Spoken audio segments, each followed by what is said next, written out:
Assalamualaikum warahmatullahi wabarakatuh. Ayah-ayah yang saya hormati, kita sambung kembali pengajian kitab kita Tajdhib Atraful Hadith jilid yang pertama. Kita masih lagi pada muka surat 20, hadis yang bawah sekali. Faqala an-nabiy sallallahu alaihi wasallam, "Idza aradta an yuhibbaka Allah fabghudid dunya." Wa idza aradta an yuhibbuka an-nas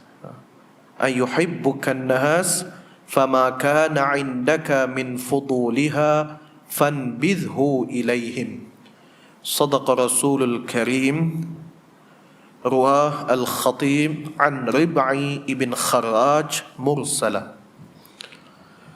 Telah bersabdanya Nabi sallallahu alaihi wasallam, "Jikalau berkehendak engkau bahawa dikasihi oleh Allah Ta'ala, maka hendaklah engkau bencikan dunia.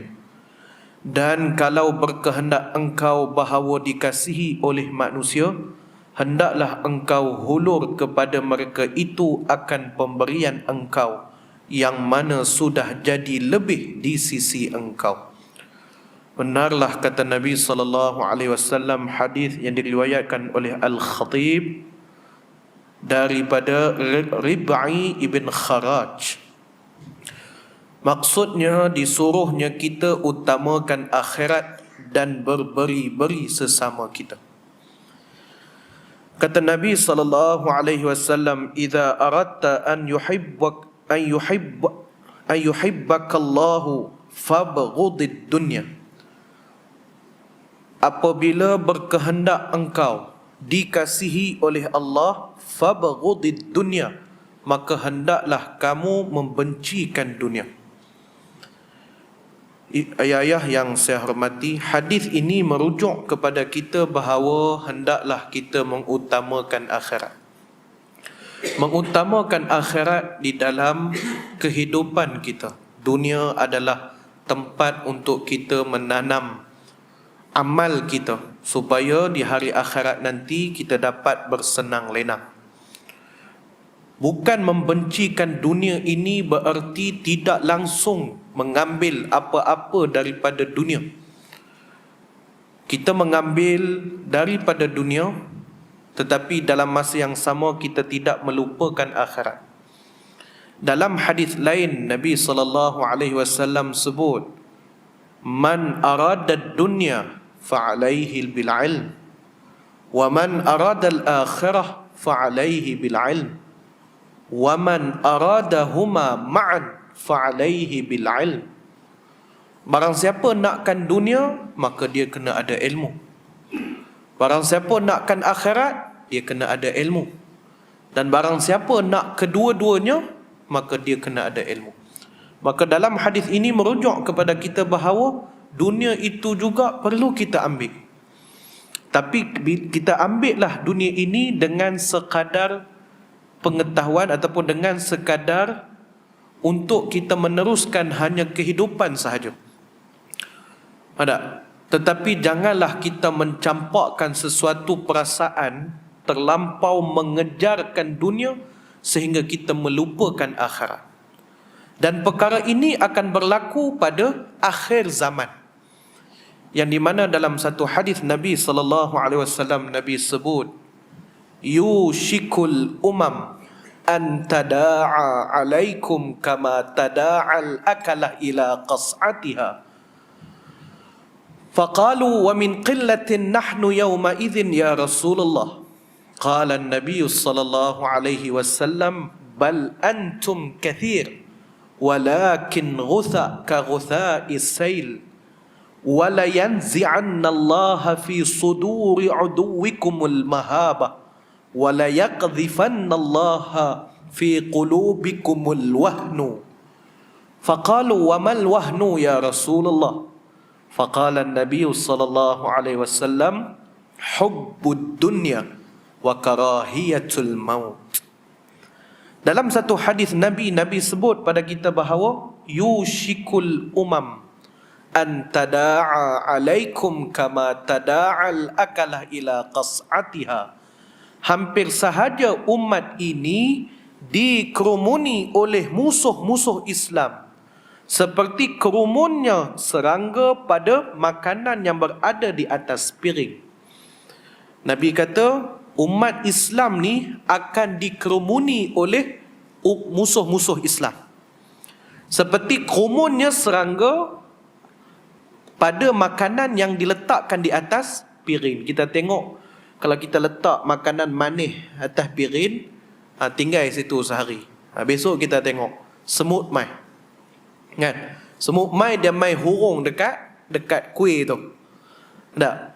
Dia mai hurung dekat kuih tu bukan satu arah, pelbagai arah. Tak? Kiri, kanan, depan, belakang, atas, bawah, penuh. Dipenuhi dengan serangga. Begitulah keadaan umat Islam bila mana dikerumuni ataupun dikelilingi dengan musuh-musuh Islam. Kemudian sahabat bertanya, wa min qillatin nahnu yauma idzin ya Rasulullah.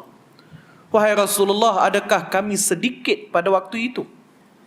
Adakah kami ni tak ramai? Kemudian jawab Nabi, bal antum kathir. Bahkan kamu ramai waktu itu. Walakin ghusa ka ghusa'is sail. Walakin ghusa ka ghusa'is sail.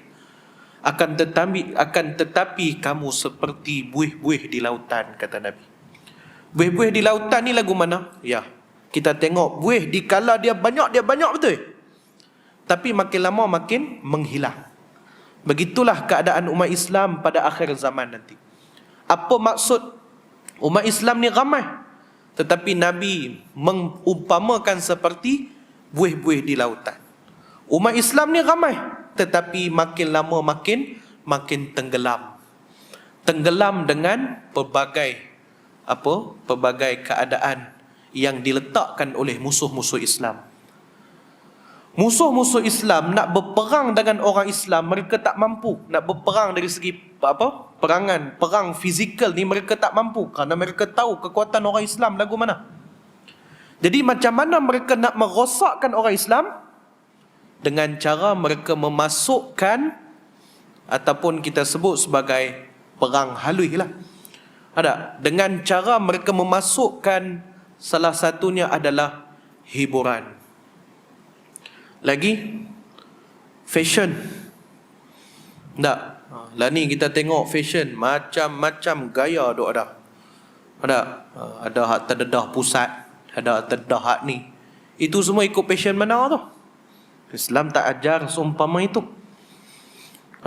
Lain tak bukan, kalau bukan daripada musuh Islam. Lagi apa lagi? Hubungan. Ikhtilat ni dah tak jadi satu perkara yang menjadi malu. Malah mereka boleh bergaul laki perempuan, bersembang dan sebagainya. Itu adalah jalan permulaan, pembuka jalan kepada perbuatan zina, na'udzubillah. Itu semua adalah perkara-perkara yang mula dimasukkan oleh musuh-musuh Islam. Antara yang lain adalah sukan. Kenapa kita sebut lagu tu? Kalau sukan berenang, boleh tak kalau kita pakai pakaian menutup aurat? Ikut dalam sukan berenang besar ni. Bukan sukan berenang habis-habisah. Sukan berenang besar ni, boleh tak kita pakai seluar labu, pakai baju, pakai tudung, masuk berenang? Boleh tak? Sedangkan pergi kolam, kalau pakai pakaian lagu tu, dia halau. Pernah sekali saya ada kursus dekat KL. Waktu tu bukan tahun baru ni lah, tahun yang sebelum ni ada kursus kat KL. Sementara dah habis kursus tu pukul 5 petang, lepas habis asar kan, dekat tingkat 2 tu ada kolam renang. Jadi hak yang main ni ustaz-ustaz belaka. Gamaknya tak pernah jumpa kolam renang kot kan. Sekali-sekali saya pun jakun sama. Kita pun siap-siap lah pakai macam biasa apa semua kan. Turun bawah kononnya nak main lah kolam tu. Dah lah terjun naik kepala, dia punya guard panggil. Kan, dia panggil. Saya pun datang lah. You pakai macam ni tak boleh, dia kata. Betul nak pakai lagu mana? Dia tunjuk ada satu signboard, kena pakai spender. Pakai spender baru boleh terjun dalam tu. Betul kalau pakai lagu ni pasal apa pula? Salah kah? Tak boleh. Dia kata kami punya peraturan dia. Peraturan dia kena pakai pakaian dia. Tak boleh pakai macam baju biasa, sulak panjang semua tak boleh. Kalau nak mandi kena pakai spender. Madu, kena pakai spender pula. Kan? Yang syoknya ada ustaz-ustaz veteran pun mandi sama. Kan depa pun nak kena pakai spender juga. Dan lah kali tak jadi. Elok guard ni dia masuk dalam, kami tengok lane clear, terjun balik. Tapi nak cerita itulah. Itu cokia punya. Kan? Orang Kedah kata cokia. Cokia ni kira paling leket. Kan? Bukan melibatkan hak besar-besar ni, berenang hak besar dah. Hak tu takat hak hotel lah. Itu pun dia suruh pakai pakaian lagu tu. Nampak? Dia mula masuk sikit. Itulah cahaya Islam ni dah makin. Dahulunya cahaya Islam ni bersinar. Kalau sebut je nama Khalid ibn Al-Walid, dah ratusan batu Khalid nak datang, mereka dah takut dah. Bila dengar Khalid nak main. Punya gerunlah mereka dengan Khalid. Sayyiduna Umar ibn Al-Khattab, ketika mana dia membuka kota Parsi, bila disebut nama Umar ibn Al-Khattab, bergegar kota Parsi kerana takutkan kepada Umar ibn Al-Khattab. Salahuddin Al-Ayyub, bila mana dia musuh kubu, mereka dapat tahu kedatangan Salahuddin Al-Ayyubi, maka mereka dah membuat persiapan hampir seminggu sebelum kedatangan Salahuddin Al-Ayyubi. Sebelum Salahuddin nak mai, mereka dah buat persiapan siap-siap, punya takut nak menghadapi dengan satu susuk tubuh yang bernama Salahuddin Al-Ayyub. Dekat tempat saya mengaji tu ada satu qal'ah. Qal'ah ni maksudnya kubu, duduk atas bukit, namanya qal'ah Salahuddin Al-Ayyub. Qal'ah itu tentera Rom dulu. Dia menguasai qal'ah tu ataupun kubu tentera. Kubu tu dia letak di atas satu bukit. Untuk apa? Untuk supaya tentera-tentera lain ni tak dapat nak masuk ke dalam kubu tu. Itu antara strategi tentera Rom lah. Tu sebab dia buat atas bukit. Bila Salahuddin datang, Salahuddin tak naik pun atas kubu tu. Apa yang dia buat? Dia sekat air. Dia sekat air, hak kot dalam ni mengelupuk lah. Pasal apa? Salahuddin dia sekat air. Itu cara dia. Lepas habis mengelupuk, elok depa lemah, baru Salahuddin datang, dia serang menang. Dia menang, dia tawan kubu, dia pergi tempat lain pula. Itu style dia. Antara kubu yang ada dekat Mesir, dekat Alexander kan, dekat Iskandaria, ada qal'ah Salahuddin Al-Ayyub tu. Banyak lagi kubu-kubu yang ditawan oleh Salahuddin ni. Memang hebat Salahuddin. Bila sebut namanya, orang dah gerun dah, orang dah takut dah dengan Salahuddin Al-Ayyub. Lah ni bila sebut Amsyar, seorang pun tak takut. Kan? Itu bukan maksudnya tak ada. Sinar Islam tu dah makin malap. Begitulah perumpamaan Nabi yang Nabi sebut pada kita. Orang Islam ni ramai, tetapi makin lama makin hanyut dengan perkara-perkara seumpama itu. Kemudian Nabi kata, wala yaqdhifannallaha fi suduri aduwikumul mahabah. Allah campakkan di dalam hati musuh kamu satu perasaan yang tak takut lagi pada kamu. Inilah yang terjadi. Musuh-musuh Islam bila sebut saja orang Islam dah tak takut dah. Kalau dahulunya bila sebut nama-nama para sahabat yang tadi ni, semua dah gerun, takut dengan sahabat. Takut dengan itulah namanya aura ataupun izzah yang ada pada individu seseorang tu. Kalau kita tengok seperti biasa, tetapi orang musuh ni bila tengok orang ni dia rasa gerun, dia rasa takut sangat. Dengan percakapan dia, dengan idea dia, sehingga membuatkan mereka menghormati orang Islam. Kalau dahulunya sebegitu, sekarang ni dah makin berkurangan. Ada. Kemudian Allah sebut, kemudian Nabi sebut lagi apa? Wala yanzi'annallaha fi suduri uduwikumul mahabah. Allah cabut perasaan daripada musuh kamu, perasaan takut pada kamu. Wala yaqdhifannallaha fi qulubikumul wahn. Kemudian Allah memasukkan ke dalam hati kamu satu penyakit yang bernama al-wahnu. Bukan Wuhan kat China tu. Ada al-wahan ataupun wahnu. Sahabat bertanya kepada Nabi, "Wa mal wahnu ya Rasulullah?" Wahnu tu apa wahai Rasulullah? Maka Nabi jawab, "Al-wahnu itu ialah hubbud dunya wa karahiyatul maut." Cintakan dunia dan takutkan kepada kematian. Dan inilah penyakit yang dah wujud pada zaman sekarang. Orang dah tak lagi memikirkan soal akhirat. Apa yang lebih mereka mementingkan adalah untuk mengejar dunia. Nah, dalam musim pandemik ni, alhamdulillah, kita masih lagi memperuntukkan masa kita untuk mai dengar kuliah, mai dengar ceramah. Walaupun sekarang ni kita disibukkan dengan urusan-urusan yang lain, tetapi kita lebih mengutamakan urusan akhirat kita.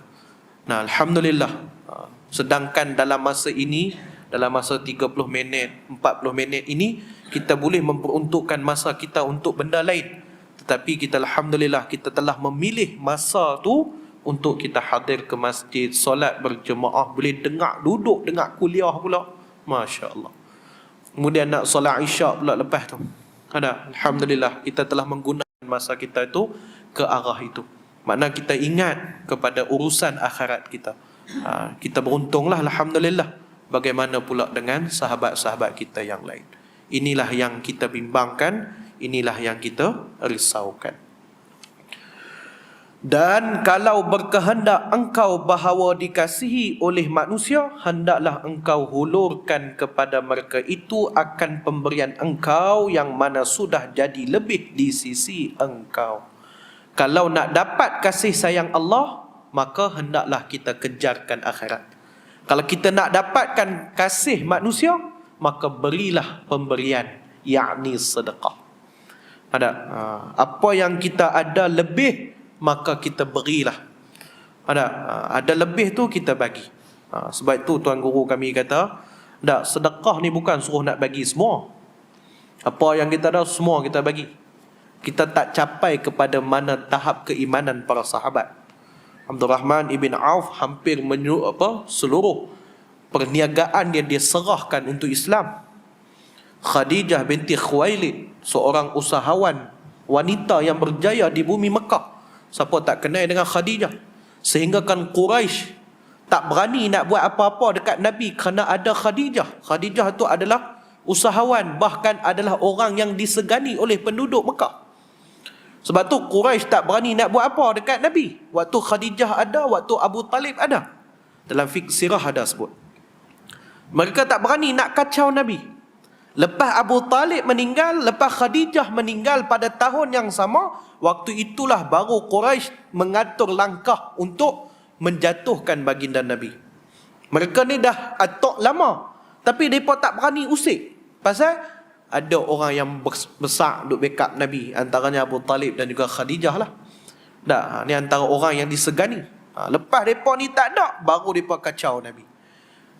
Khadijah orang kaya, sehingga kan dia menginfakkan harta dia, Masya Allah, untuk Islam. Sehingga Nabi bertanya kepada Khadijah, kerana Nabi kenal Khadijah, apa yang tinggal kepada kamu? Maka jawapan yang cukup hebat keluar daripada mulut Khadijah, Allah wa Rasuluh, Allah dan Rasul bersamaku. Masya Allah. Sehingga kan dia menyebut, sekiranya tulang belulang aku ini mampu untuk memberi manfaat untuk agama, maka gunakanlah. Itu sebab Nabi sayangkan Khadijah. Bukan berarti Nabi tak sayangkan isteri-isteri lain, tapi Khadijah ni ialah isteri pertama Nabi. Anak pun datang, anak-anak Nabi datang hanya daripada Khadijah. Daripada isteri-isteri Nabi yang lain tak datang, hanya daripada Khadijah. Yang tinggal hanyalah Fatimah. Itu yang tinggal. Kemudian itulah sebab kenapa masa mula-mula Nabi dapat wahyu siapa yang menenangkan Nabi. Kalau bukan Khadijah. Sebab tu Nabi cukup sayang Khadijah. Pemergian Khadijah mendatangkan kesedihan kepada baginda Nabi sallallahu alaihi wasallam, sehingga tahun itu digelar dengan tahun Amul Hazan ataupun tahun duka cita. Dalam bahasa Arab, tahun ni ada dua. As-sanah dengan am. Alif lam sin nun ta marbutah, ain alif mim. Sanah dengan am. Sanah dengan am ni kedua-duanya membawa maksud tahun. Sanah pun tahun, am pun tahun. Dia ada beza. Sanah ni untuk tahun yang tahun yang suka, tahun yang seronok, disebut dengan sanah. Kalau tahun itu adalah tahun yang menduka citakan, tahun yang menyedihkan, maka disebut dengan am. Tu beza di antara kalimah sanah dengan am. Lepas tu kalau kita sebut hari birthday kan, kita sebut sanah helwa. Sanah helwa ya gamil. Sanah helwa maksudnya happy birthday lah. Selamat tahun kemanisan. Helwa tu manis, maksudnya happy birthday. Kita sebut sanah, tak sebut am. Amul helwa kita tak sebut. Kita sebut sanah. Sebab sanah ni adalah tahun untuk seronok. Tahun tu adalah tahun keseronokan baginya, namanya sanah. Tapi kalau tahun tu adalah tahun duka cita baginya, dia disebut sebagai am. Itu beza. Jadi itu sebab dalam kitab fiqh sirah, bukan hak dalam bahasa Melayu, hak dalam bahasa Arabnya, yang dikarang oleh Syahid Dr. Sa'id Ramadan Buti rahimahullah, ditulis dengan perkataan am, tahun duka cita bagi Nabi. Kerana pada tahun itu dua insan yang Nabi sayang pergi bertemu dengan Allah Subhanahu wa taala, iaitulah Khadijah dan Abu Talib. Inilah yang membawa maksud kepada kita. Berarti kedua-duanya ini memiliki harta yang cukup banyak, tetapi mereka dapat menginfakkan. Maksud kata lagu itulah, kita tak capai kepada tahap keimanan mereka cukup hebat. Apa yang kita mampu, apa yang kita rasa termampu untuk kita beri, kita bagi. Kerana kalau cerita bab sedekah ni kita dah ulang banyak kali dah. Cukup masya-Allah, cukup hebat bab sedekah ni. Hatta dalam Mustika Hadis jilid yang pertama, dalam muqaddimah Mustika Hadis pada hadis yang ke-40, Nabi SAW bersumpah tidak akan jatuh fakir orang yang selalu bersedekah. Dalam Mustika Hadis, muqaddimah Mustika Hadis keluaran Jakim pada hadis yang ke-40, Nabi bersumpah bahawa tidak akan jatuh fakir orang yang rajin bersedekah. Masya-Allah. Tak pernah lagi lah orang yang bersedekah ni miskin.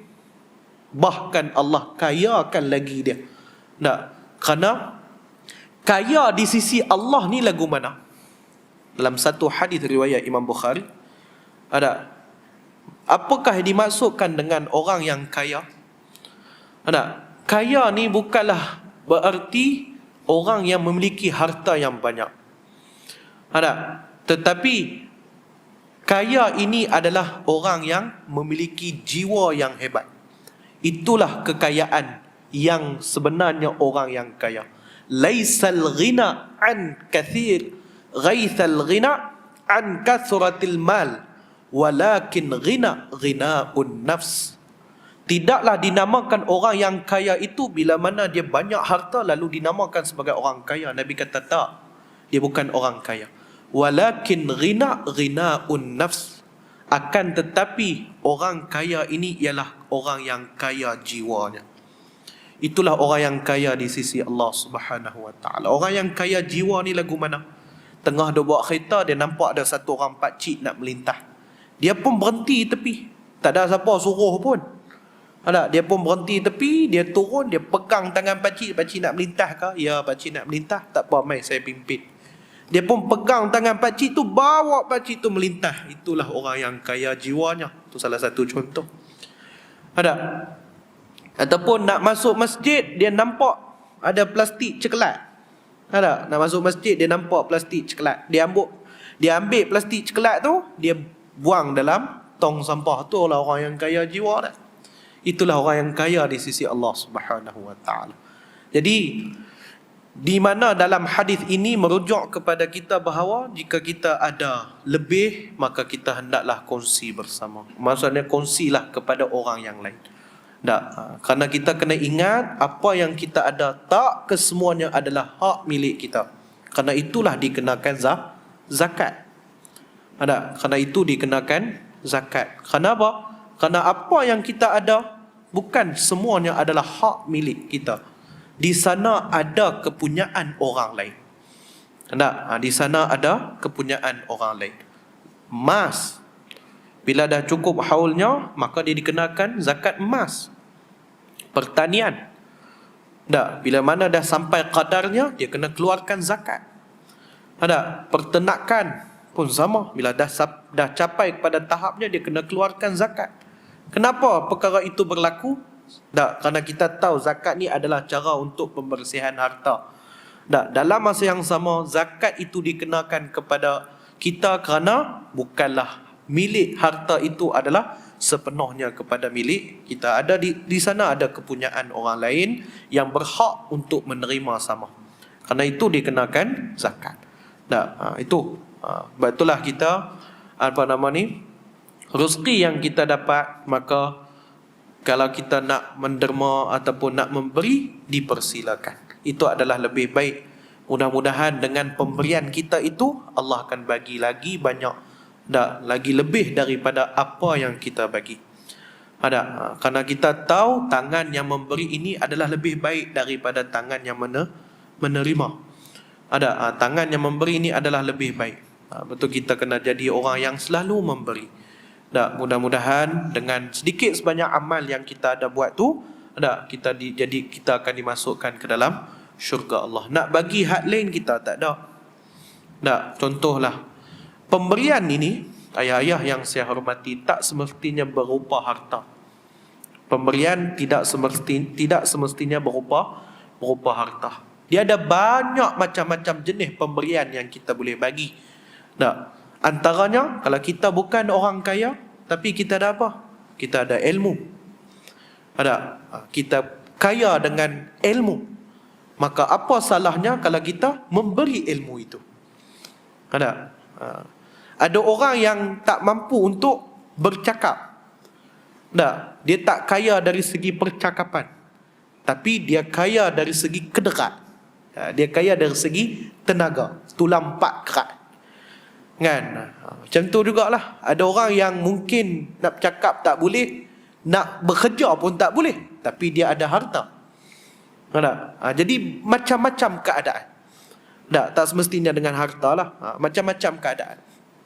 Mungkin kita tak mampu nak bekerja, mungkin kita tak mampu nak bercakap, tapi kita ada idea yang baik untuk kita lontarkan. Itu juga salah satu bentuk pemberian. Kita ialah nak buat kerja, kita tak pun nak larat. Nak bercakap, kita pun tak pun nak pandai. Tapi kita ada idea yang boleh kita sumbangkan. Itu adalah salah satu bentuk pemberian. Idea tak ada, tenaga tak ada, harta tak ada, nak cakap tak boleh, ilmu pun tak apa nak ada. Jadi kederat pun tak apa nak ada. Kalau semua tu tak ada, dia boleh lagi memberi. Apa dia? Senyum. Kalau orang tanya, Haji ada apa-apa ke? Senyum je lah. Hak tu yang dia mampu untuk bagi pun. Hak tu pun dikira sebagai pemberian. Senyum je lah. Senyum je. Maksudnya, itu pun salah satu daripada bentuk pemberian. Tapi kalau duduk dalam mesyuarat, sekurang-kurangnya kita menyumbang lah sikit. Jangan duduk tu senyum je. Senyum pun satu pemberian juga, kita kata. Tapi itulah maksudnya. Jadi kita jadilah seorang yang rajin menyumbang. Menyumbang ni dalam macam tadilah, macam pelbagai bentuk yang kita rasa mampu untuk kita memberi, kita bagi. Itulah maksudnya. Ada orang yang Masya Allah, ada orang yang kederat banyak, dia boleh buat. Dia mungkin tak mampu dari segi duit dan sebagainya, tapi dia boleh buat kerja. Itu adalah satu bentuk pemberian. Inilah yang disebut oleh baginda Nabi SAW. Hadis yang diriwayatkan oleh Al-Khatib Al-Baghdadi, nama dia Khatib Al-Baghdadi, daripada Rib'i ibn Kharaj Siapa Rib'i ibn Kharaj ni? Rib'i ni seorang ulama hadis yang cukup hebat. Ada yang meriwayatkan pelbagai hadis yang sahih daripada Rib'i ibn Kharaj. Ibn Kharaj, itu maksudnya. Jadi pengarang memberikan kepada kita, disuruhkan kita untuk utamakan akhirat dan saling memberi. Hadis yang seterusnya, faqala an-nabiy sallallahu alaihi wasallam idza istayqadha ar-rajulu min al-lail wa ayqadha ahlahu wa sallaya rak'ataini kutiba min adh-dhakirin Allah katsira wadh-dhakirat. Sadaqa Rasulul Karim, ruwah Ibnu Hibban an Abi Sa'id. Kata Nabi SAW, bila jaga seseorang dari tidurnya di waktu malam serta dibangunnya akan ahlinya mengajak solat 2 rakaat sunat, nescaya ditulis akan kedua-duanya itu jumlah daripada mereka-mereka yang banyak berzikir. Kata pengarang, punca kebaikan pergaulan suami isteri itu di tangan lelaki. Baik. Ibu ayah-ayah yang saya hormati, hadis ini merujuk kepada kita bahawa kita hendaklah mengejut ahli keluarga, menjadi orang yang mengejut ahli keluarga untuk bangun solat di tengah malam. Sebab tu Nabi kata, bila jaga seseorang dari tidur di waktu malam, maka hendaklah dia mengajak ahli keluarganya untuk bangun solat. Inilah perbuatan yang dibuat oleh baginda Nabi SAW. InsyaAllah kita akan cerita lebih lanjut lagi tentang amalan Nabi dalam mengejutkan ahli keluarganya pada waktu malam, pada kuliah kita yang akan datang, insya-Allah. Jadi kita berhenti dekat dan berberi sesama kita. Kita berhenti dekat hadis atas tu. Allah Muhammad hari ini 13/9/21.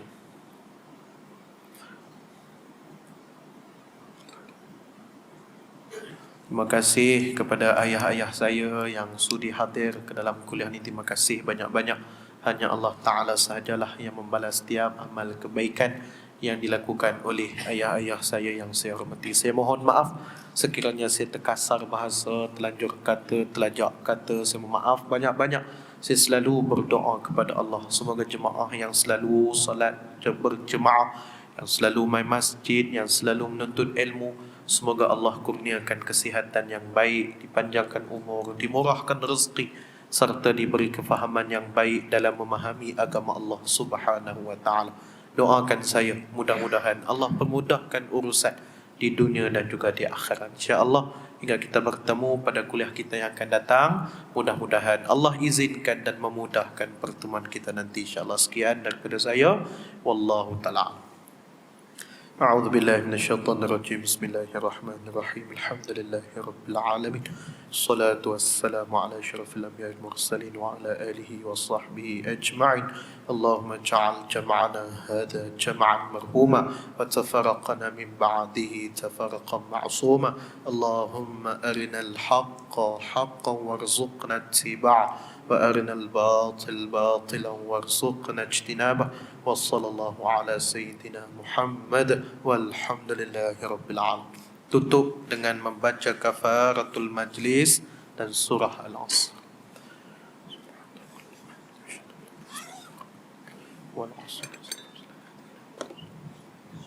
Assalamualaikum warahmatullahi wabarakatuh.